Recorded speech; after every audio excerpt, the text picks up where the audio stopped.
Hello everybody, Dan Shimony here. The topic of today's video is going to be my agent says I'm being unreasonable to offer 20K below asking. Well, it's going to be interesting. I got this question from one of my viewers. Is a very focused, ambitious young guy that is unable to close his first real estate deal and he's looking for some advice. Also, there is some tension with his agent, and I think he's asking about current market situation and stuff like that. I think there is a lot to learn here and a lot of mental direction, the right mental direction to get you clear on what's the outcome, what's the process, how should you focus and process stuff. So this is what we're going to talk about today. So he's writing. I will read it. Okay.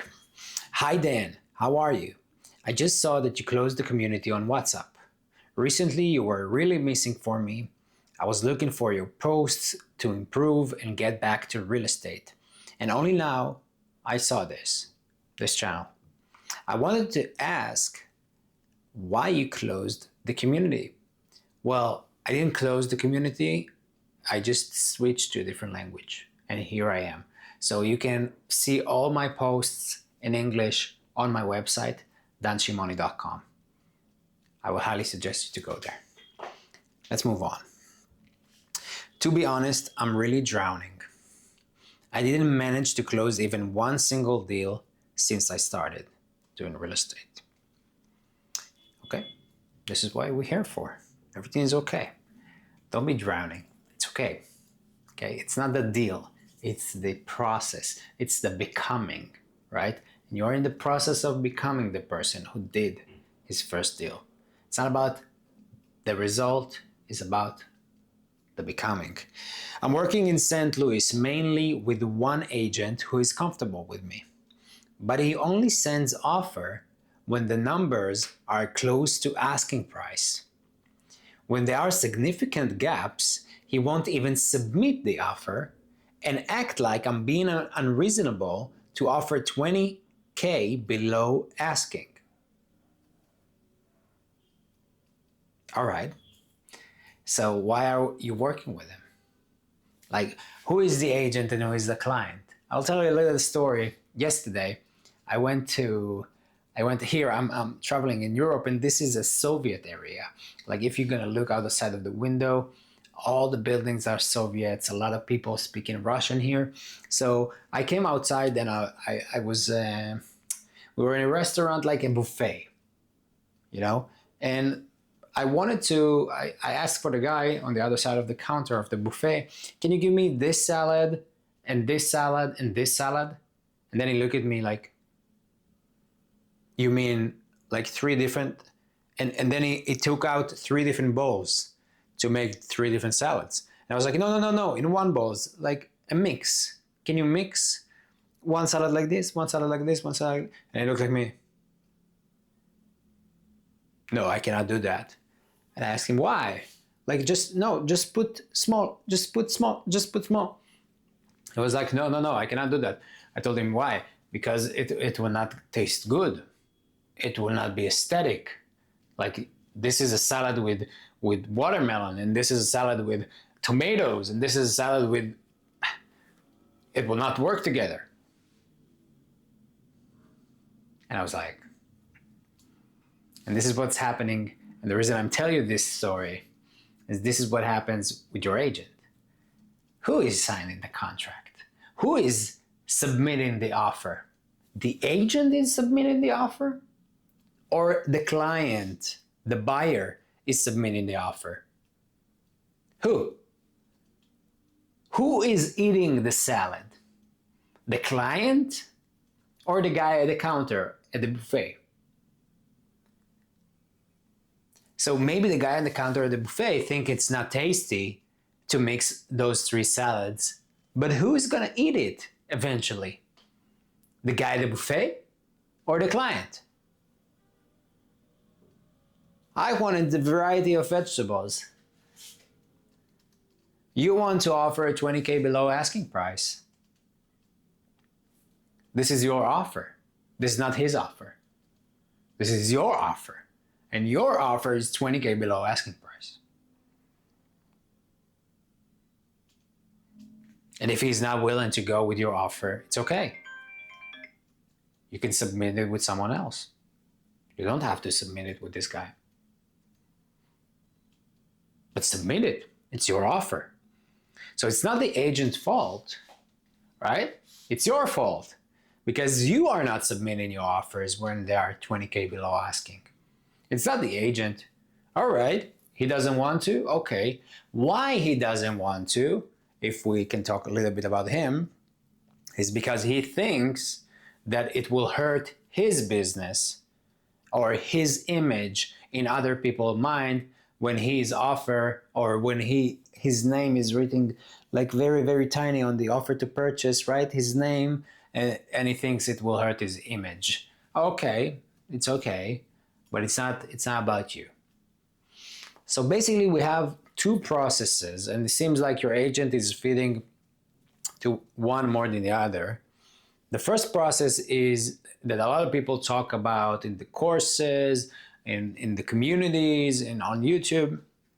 The first process on how to get deals is to shoot and then aim, right? You shoot all over the place. You send offer to purchase all over the place to all people you can, and you offer them unreasonable prices, even without like you barely like you see the property on Zillow and you just send an offer like 30% lower than they asked. And then when they approve it, if they approve it, then you aim. Then you focus narrowing down and see if it works for you or not.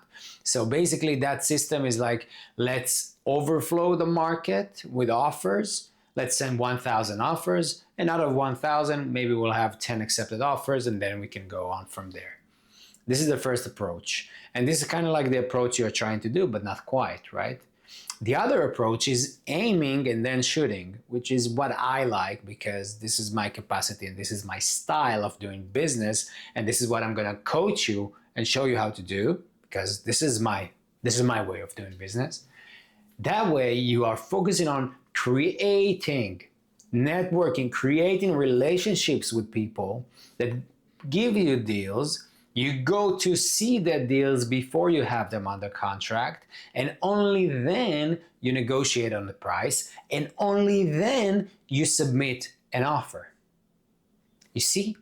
Now what you are trying to do is it's not this approach and not this approach, but there are only two approaches. You are trying to like do in between, right?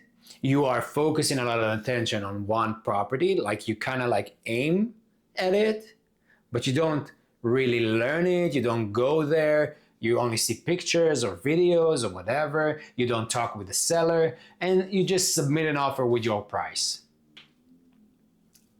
So if you want just to submit offers, just submit offers, right?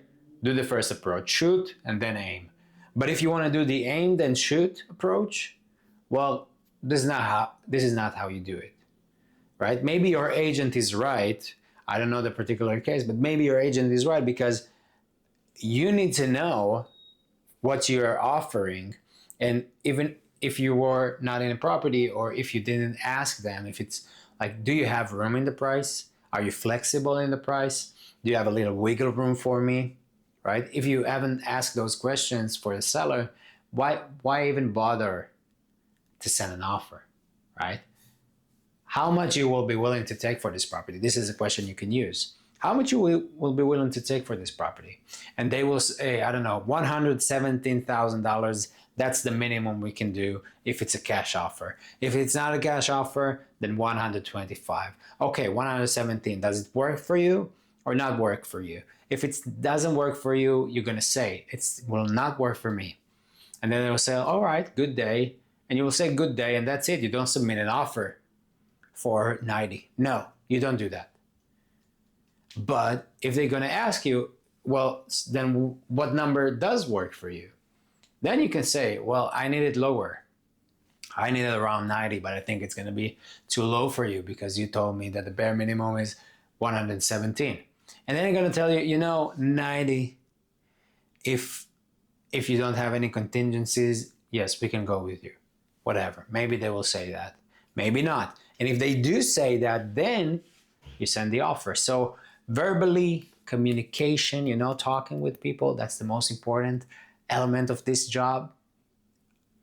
This is what you should focus on. Focus on people. Talk with them.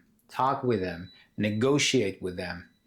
Build. The offers should be verbally before they are written. And that way you will have easier time with agents as well. But I'm not here to say that if you do want to offer 20K below asking price, you are 100%, you can do that 100%. You are allowed to do that 100%. Don't get me wrong here. And if you wanted to do that and you haven't, that's your problem, not your agent problem. It is your agent problem, right? But it's your problem that you didn't go to another agent and submit the offer. So you are working only with one guy. Why? I mean, it's good to work only with one guy. But if that guy doesn't do what you ask them to do, why even bother? Let's continue with your questions. The market itself seems really tough right now. Prices are extremely high. Most houses are already renovated to high standard and are selling very close to the ARV. It feels like there is barely any room for profit at these prices. For example, I found a nice property with good numbers. The contractor gave me renovation estimates of about $13,000 based on photos and videos, so I finally could offer the asking price. But then someone outbid me by several $1,000s and got the property. Yeah, that's the story. That's a great story. What you do is you don't source the deal the way you should, really. You go on market, you don't do any communication, you send your contractors photos and videos instead of sending your contractor to that property. You don't talk with the seller. You have no idea of what's going on with other offers, other competitors, and this is what you get outbid. This is why you get outbid, because you're talking with people that basically they are not your sellers. Or they're not your sellers, or you don't talk with them. Right? It's one of these options. Right? It's either you're wasting your time on sellers that are not the type of sellers you are looking for, or you just don't talk with them. You just, I don't know, working in your brain without communication. The way you do your deal sourcing is wrong. What is the right way? What is the right approach? Because I don't know your entire process, but I can see that there is a problem here. The right approach. You find a deal. How do you find a deal? You are not the one finding the deal. The agent is the one finding the deal, but he gives you a deal to look at. And he is handpicking those deals because he knows the market, he knows the areas, he knows the business. This is your first time investing. We're counting on professional. And the agent doesn't have to be, an agent. It can be an wholesaler. It can be people from Facebook or from Bigger Pockets forums, whatever. All right. But let's call them agent. Other people find you good deals and send it to you. I don't know, via text, via email. Yesterday I got like 3 emails with deals that are handpicked for my buying box, my buying criteria. All right. This is the first thing you need to do. Establish connection with real people that wants to help you. And I know, some of you don't think I'm right. Okay, it's okay. If something else is working for you, fantastic. But for me, it made me and my clients and my investors thousands of dollars. Some of them on single deals, some of them in a single day sometimes, and sometimes, over time. But this system was successful and is still super successful for me and my team and my business and my investors and everyone. So it works for me. Maybe you have another system that works for you. And that's fantastic. But I'm telling you from my experience, you get other people to source the deal for you, they bring it to your table, and then you go through the numbers. You see if it works or not, makes sense or not, or doesn't make sense. The area is nice or the area is not nice. Whatever is your buy box. Then if it's nice and if it's a go, you send someone to the property. It can be your agent. It can be, I don't know, your contractor, whatever. You send someone to the property. They go, they take a look, no pictures, no videos. They need to be at the property. The picture and the video should be for you, for documentation purposes. But someone that is highly educated in real estate should be at the property for you. And this is the initial walkthrough. Are we under contract? No, we don't. We just initial walkthrough. They go on a property and then they take a look at the property and then they give you their opinions. Their opinion about the property, the mechanicals, the roof, the basement, whatever, the ceilings, the drywalls, everything. Okay? Their opinion about the neighborhood and the area of this property, their opinion maybe about the tenants or the tenant situation, their opinion about the listing agent, their opinion about the seller, the condition, the situation, their opinion about how much you think it's worth. This is the type of question you ask your boots on the ground after this initial walkthrough. Then you get a better understanding. And then you go to make the offer verbally and try to understand, negotiate, talk with people, communicate with the seller to understand, all right, this is where we need to be. Will it work for you or not? We got 17 offers. Really, today the seller is going to make a decision. Most of the offers are over asking price. It is what it is. There is no way we're going to go lower. All right, bye-bye. But if they got 5 offers, like that, I don't know, my last deal in North Carolina was like that. They got 5 other offers, but they told me, if you're going to purchase this one in cash and you're going to close fast, like within 2 weeks, then definitely my seller will love it. This is how the listing agent told me. This is what she told me. My seller will love it, and I will show him your offer. Well, we crafted an offer. We sent it. All cash, 2 weeks to close, 5 days inspection. That's it. Thank you very much. Offer got accepted because we knew, we had the intel, we had the information, because we were talking with the people. And we put it on a we put it on a contract for $60,000. We ended up buying it for less, for $50,000, because there were issues that we didn't know before the due diligence. And then we purchased it for $50,000. We renovated it for, I believe, $31,000 or $32,000. And after 6 months overall, from purchase to selling, we sold it for $142,800. $142,800. Real story. Of course, there are commissions and there are, more expenses, than just the 30 renovation, because you're paying for commissions for the agent, listing agent, buyer's agent, whatever. But in the end of the day, we left with a pretty decent amount. And this is the same system that brought me this deal. It's the same system that I'm telling you right now. Same. 100% same. Okay? This is how you should work.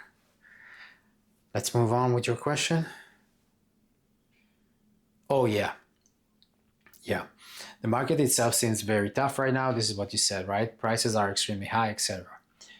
You are correct. I did a video about this. You are correct. The inventory is very low.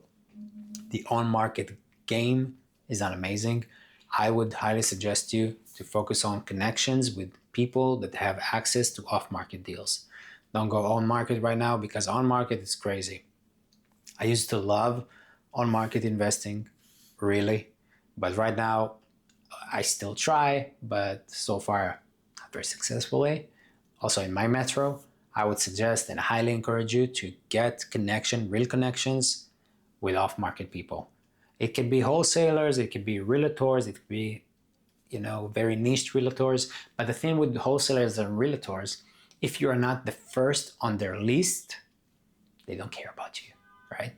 If you don't show them that you are capable of purchasing any properties very, very, very, very smoothly, very, very sharply, they will not talk to you. All right. So you need to build that connection. And they are people, they are human beings, right? Talk with them, develop connection, develop trust, rapport, all this kind of stuff in order to create the opportunities you need. Yeah. And someone outbid you. Yeah. We were talking about this. And also, he's writing, also, I'm having trouble getting financing as a first-time investor. Lender sees this as too risky. Okay, don't focus on financing right now. We don't really care about financing right now because you need to absolutely 100% believe that if you will find a good deal, the money will follow. Someone will want to participate. If the deal is good, money will come along. Don't worry about it. You know, the other day, 23-year-old ex OpenAI employee raised 1.5, do you hear me? $1.5 billion with a B to his new hedge fund. Of course, the guy is genius, right? But if the deal is appealing, if the deal is good, the money will follow. And probably he has something, right? He has something. He knows something, okay? So the money followed. And he's 23-year-old. You have no excuses. You need $100,000. You don't need $1.5 billion, right? You have no excuses. But don't worry about financing right now. Work on finding a good deal. After you find it, don't worry. Someone will buy it. If it's a good deal. If no one buys it, if no one wants to participate, if no one wants to invest in your deal, well, it's not a good deal. Maybe you don't present it right, maybe you didn't do the diligence right, but it's not a good deal. Last question, and we're gonna end the video with this. What do we do in a situation like this, Dan? I'm really frustrated. I'm exposed to several influencers who are really running on deals while I can't find a single deal that works. How do you approach a market where everything seems overpriced and the numbers just don't add up? And this is what I wanted to finish off here. Because above all, there is your mental clarity. And above all, there is your framework here in the brain that you operate when you trying to pursue any goal, any result, anything, you know, trying to bring to your life something. And always, always is the same. Don't focus on results, focus on improvement. When you are looking at those influencers, it doesn't matter if it's me or other people. When you are looking at these influencers and you are comparing yourself to them, what are you comparing? What can you compare? You don't have the whole context. You don't know they are fighting with their girlfriend every day or whatever, right? You don't know anything, maybe. You don't know, I don't know, that they are lying, or you don't know their due diligence process, or you don't know that someone is threatening them. I don't know. You don't know the whole context. And even if their context is 100% perfect, you don't even know that. So you can't tell anything about their context. So what can you compare yourself to them? The only thing left is results.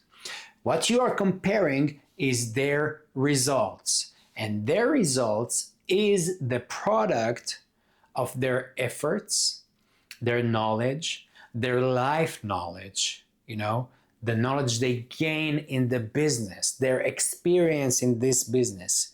And if you are comparing yourself to other people, you are comparing results, right? And you need to understand that their results is theirs. And it's amazing. They did great results. They have great results, or at least they seem to have great results. That's amazing. That's perfect. That's because their efforts, their knowledge, and the way they, you know, they are experienced in this business in this manner.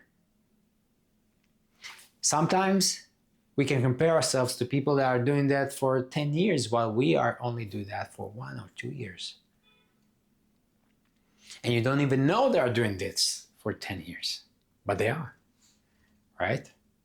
One of the influencers I think you talk about has been doing this, I don't know, since he was 18, 19, 20, all over the place, you know?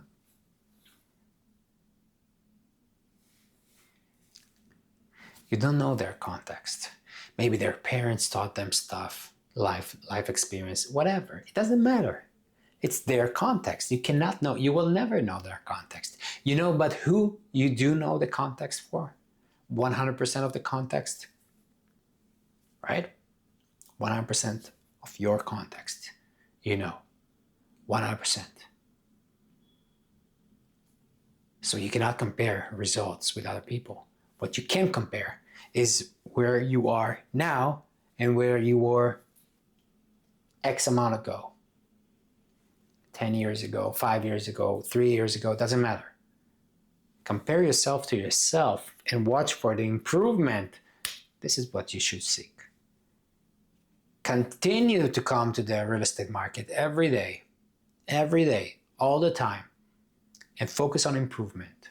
Don't focus on results. I think I might go deeper on this subject in my other videos. Probably I went already, but this is something we need to elaborate on. I'm wishing you a very pleasant day, very pleasant life. I hope this video kind of a little bit helped you. And if it did, and you feel the love, share the love. You know how to share it, right? Liking, subscribing, whatever. Doesn't matter how you share it. But if you feel the love, my request to you is to share it, please. It makes me feel so good as well. Have a great day, guys, and I'll see you in the next one.